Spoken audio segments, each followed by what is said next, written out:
have with us from NAR, we have Brandi Snowden. She is the Director of Member and Consumer Survey Research for the National Association. She does a deep dive on all sorts of things that can help us and help our members to be better prepared and mindful of what members are looking for, what consumers are looking for. And she has a great PowerPoint presentation in which she will be presenting to all of us. Again, remember, we're recording this, as you just heard, so we'll post that up onto their YouTube channel, just in case if you missed something. And with that, Brandi, good morning. Welcome from Philadelphia. Good morning. Yeah, thank you for inviting me here today. I'm happy to join in from down in DC. I'll start sharing my screen, my PowerPoint.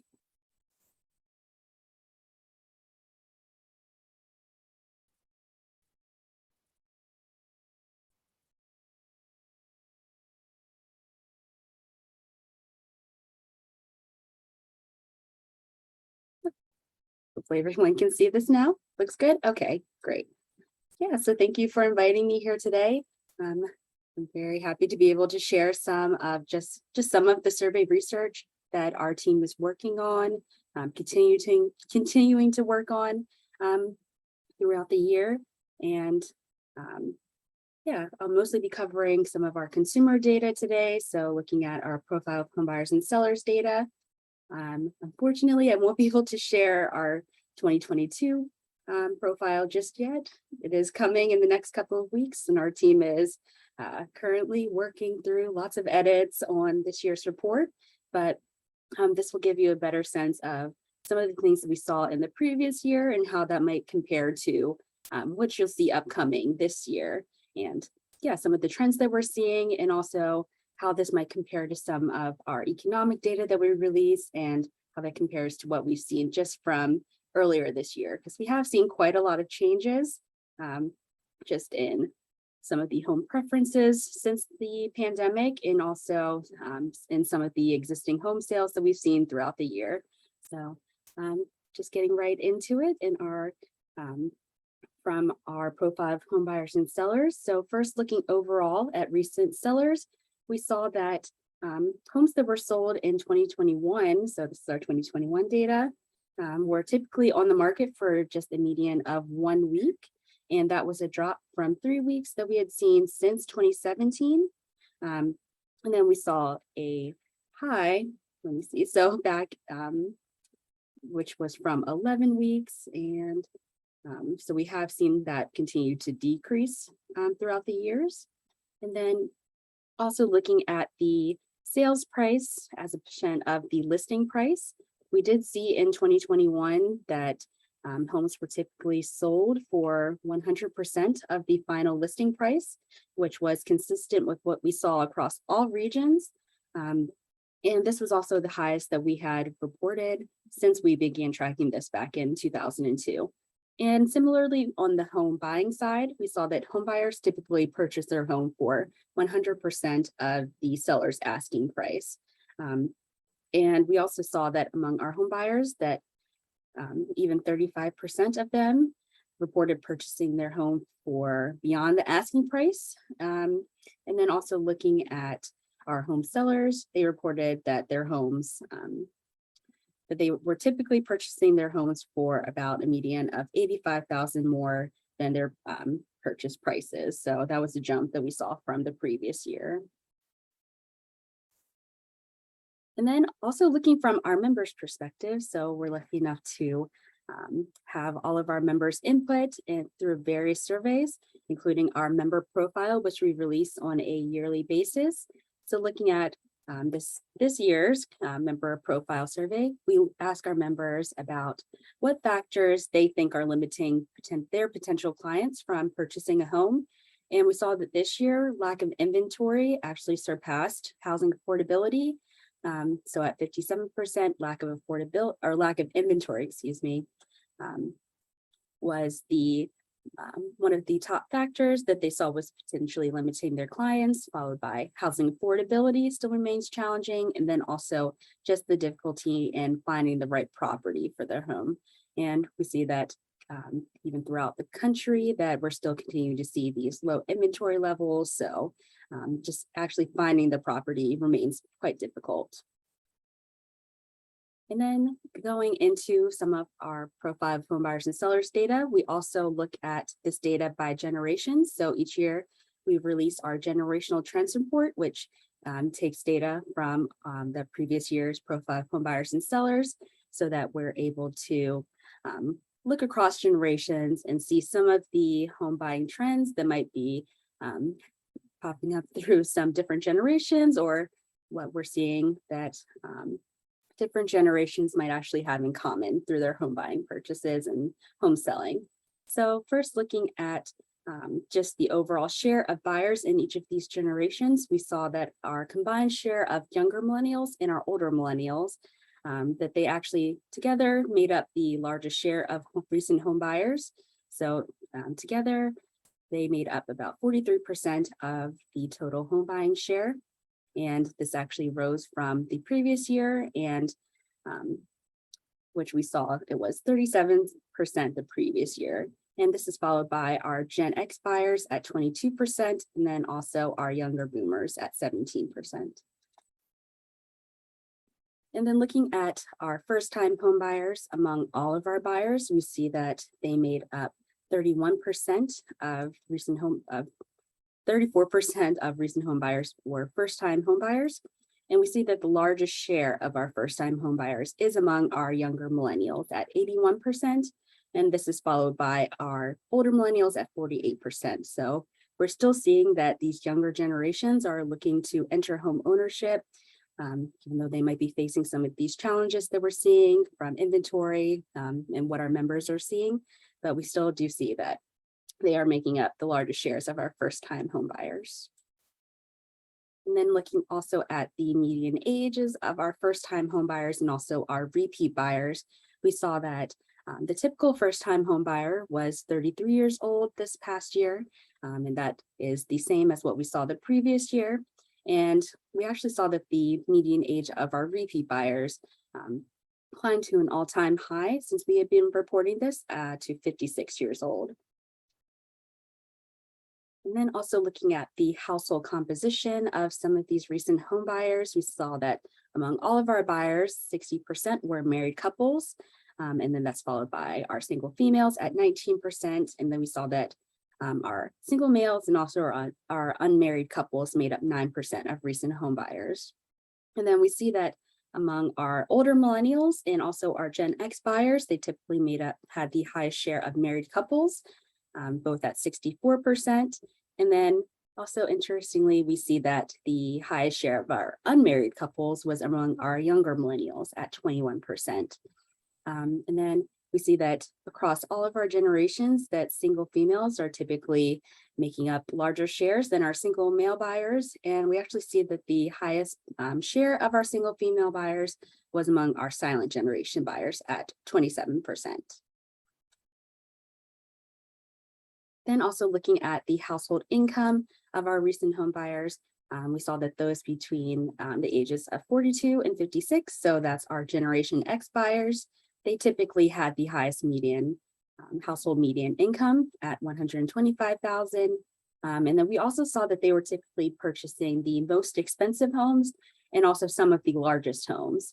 And since we did see that they make up the largest share of our married couples, they are more likely to have a dual income household. They can help afford these larger and more expensive homes. And then we also saw that they're the most likely generation to purchase a multi-generational home. And we see that buyers are typically purchasing these multi-generational homes to help with the care of aging parents. Then we also see that sometimes our children, either that are over the age of 18, might be moving back into the home with their parents or family members, and also to help with the cost savings. And it's another reason why they might choose to purchase a multi-generational home.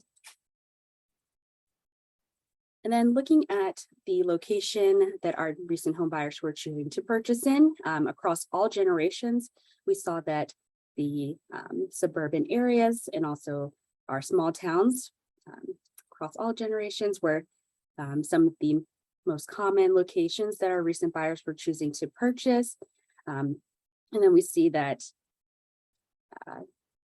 even among our younger generations, they are still largely purchasing in the suburbs and subdivisions and even small towns.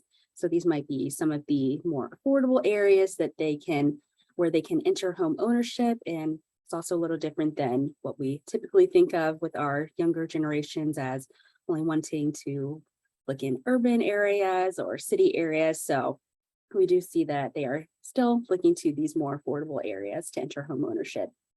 And then also looking at some of the types of homes that our recent buyers were purchasing. They were typically purchasing single family homes at higher shares than other housing types. And then, we saw that across all of our generations that the most common housing type was our single family homes, followed by our townhomes. And then looking at the distance that our recent buyers were typically moving from their previous residence, we saw that our younger generations tended to move shorter distances. And we see that our younger millennials were typically just moving 10 miles, and then our older millennials were moving 11 miles. And we see that across all buyers and all generations that they were typically moving about 15 miles from their previous residence. And we saw that the highest and longest distance moved was typically among our older boomers at 35 miles. And then looking further into the reason that some of our buyers were choosing to make this recent home purchase, we saw that among all buyers and among all of our buyers that they were typically looking to own a home of their own. And then among our buyers that were 57 and older, they were looking to be closer to friends and family as their top reason. And also they might be looking to have a smaller home as they're growing older. So we see that is kind of a generational divide. So. And then looking at some of the website features that our buyers found very useful during their home search, we see that photos, detailed property information, and also floor plans were cited as the most valued of them to them. And especially during the pandemic, we saw that our three options at the bottom are virtual tours, virtual open houses, and also virtual listing appointments also grew in value and importance to our recent buyers. And it'll be interesting to see if this continues to grow as some of our buyers or prospective buyers might be looking to have these options even going into the future. And then as we continue to see our inventory shortages, we also see that finding the right property was the most difficult step in the home buying process among all of our buyers, and looking across generations also. And especially among our youngest two generations, we saw that also saving for a down payment continues to be difficult, as well as understanding the home buying process and all of the paperwork that's involved with that. Then looking at the length of search of our recent buyers, we see that the home buying search typically took 8 weeks. And this is the same as what we saw last year, the same number of weeks. And our buyers were typically viewing about 8 homes. And we saw that our youngest and also our oldest generations were viewing slightly less homes than that. And we also saw that among all of our buyers, they're typically viewing about 3 of those homes only online. And even our buyers between 57 and 75, they're typically viewing about half of their homes only online. So we're seeing that all of these virtual listing appointments and just the virtual home search continues to be very important to our buyers. And then from our profile of home staging report, in that report, this is among our members. We also ask about from our members about their clients that they've worked with and about their expectation on the number of homes that they expected to see during their home search. And when asked if their clients' expectation on the number of homes that they expected to see during their home search, 36% of our members stated that their buyer's expectation on that number actually matched the market. And then we also saw that 26% of our members stated that their buyer's expectation on the number of homes that they would see was much too high based on the current market, and only 4% stated that this number was too low based on the current market. And then looking at the method that our recent buyers were purchasing their home, we saw that among all of our buyers, 87% were purchasing through an agent or a broker. And we also see that our younger millennials were the most likely generation to purchase through an agent or a broker at 92%. And this is followed by our older millennials and our Gen X buyers at 88%. And then as we saw looking at the difficult steps in the home buying process, we see that our younger generations are typically looking to their agent for help to find that right property, help with all of the negotiations, and also help with all of the paperwork that's involved. And yeah, so they're really looking to their agent for that help throughout the home search process. And then looking at some of the expenses that might be delaying our recent buyers from saving for their down payment. Among all of our buyers who said that among all of our buyers, we saw that 13% said that saving for a down payment was the most difficult step in the home buying process. And from that 13%, we asked about some of the debt and expenses that were delaying them. And we saw that 43% said that student loans and also a high rent or current mortgage payment was typically delaying them from saving. And then we also saw that 33% were saying credit card debt and 32% were saying car loans were delaying them. And we see this debt continues to be a significant barrier when many are attempting to buy a home. And among our Generation X and also our younger boomers, we saw that they were typically delayed the longest period of time at 5 years due to their debt. And that's the longest that we saw across all of our generations. And then looking further into student loan debt and the buyers that reported having student loan debt, we saw that our younger millennials reported having the highest share of student loan debt at 45%. And they typically had a student loan debt amount of $28,000. And we see that actually our highest debt amount is among our younger boomers at $42,000, which is always surprising for people to see. And what we think might be happening is that could be parents or relatives taking out student loan debts for family members or their children. So we see that they are holding that student loan debt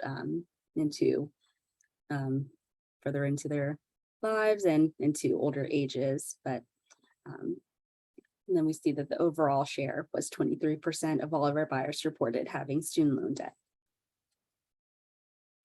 And then looking at our down payment amounts and among our first-time buyers and also our repeat buyers, we saw that the typical down payment was 7% for first-time buyers in 2021. And then among our repeat buyers, it was 17%. And we might typically think that a down payment needs to be a larger amount, but even among our first-time home buyers, we've seen that they have consistently throughout the years put down around either 10% or less going through the years. So we see that, yeah, they're still wanting to get into home ownership, but that our repeat buyers are able to put more towards their down payment, and we can also look at some of the sources for their down payments. We see that overall, among all generations and all buyers, that savings was typically the most common source for a down payment. And then another trend that we have been seeing over recent years is our younger buyers receiving help for their down payment, either from friends and family. And we see that looking at our younger millennials, 29% were actually receiving down payment help in the form of either a gift or a loan from friends or a relative. And then among our older millennials, 21% were also receiving this help. And then also looking at some of our recent buyers and prior to their recent purchase, we saw that 24% of our younger millennials were living with friends or family prior to their recent home purchase. And this is either with paying them rent or without paying them rent. So just looking at where they're coming at before home ownership. And then also in our profile of home staging report, we also ask our members about the role that family is playing during the home buying process. And we saw that a median of 20% of our respondents said that buyers were bringing family members with them who might not be purchasing the home with them to view the home. And we saw that only 8% of our members said that none of their buyers were bringing family members with them to view homes. And then also we asked about buyers who are consulting with their family members throughout the home buying process. And we see that median of 30% of our members were saying that buyers were consulting with family members during the home buying process, even though they might not live in the home. And I know when my sister was going through her, when she was a first-time home buyer, making her purchase, I was right there with her at many of the appointments, even though I was not going to be living there, but I was there to view all of the homes and give my input. And back to our members, we see that only 3% of our members said that none of their buyers were consulting with family members. And these are just a few of the many survey research reports and also all of our economic data that our team is releasing monthly, yearly, daily. So if you're interested in any of the reports that I had mentioned, they can all be found on NAR.realtor under the research and statistics page. And then if you follow us on any of our social media pages, we're also posting about all of these reports and all of these data points also. Yes, and if you have any questions, I'd be happy to answer them.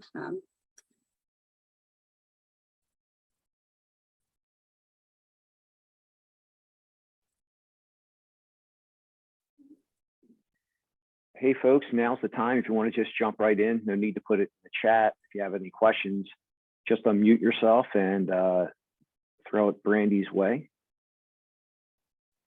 So Brandi, we definitely need to get you back in when that new report is published. So look forward to an email coming from Mackenzie so we can get that lined up somewhere down the road.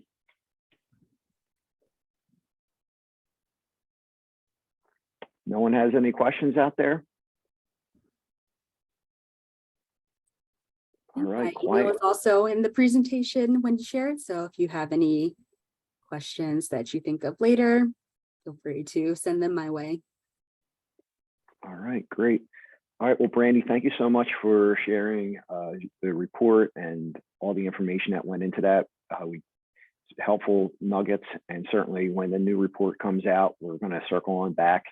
You know, again, I think one of the interesting points was about finding the right house and how that was viewed as a challenge. You know, and that goes back to our folks, you know, knowing their work, listening, asking the right questions to make that a little bit better, right? So with that, everybody have a great day. Go Phillies, right? So we won it, 1 win out of 2, we got it. So with that, everyone have a great day, and we appreciate seeing you here. So Monday, don't forget, scary home inspections. We'll see you there. Bye.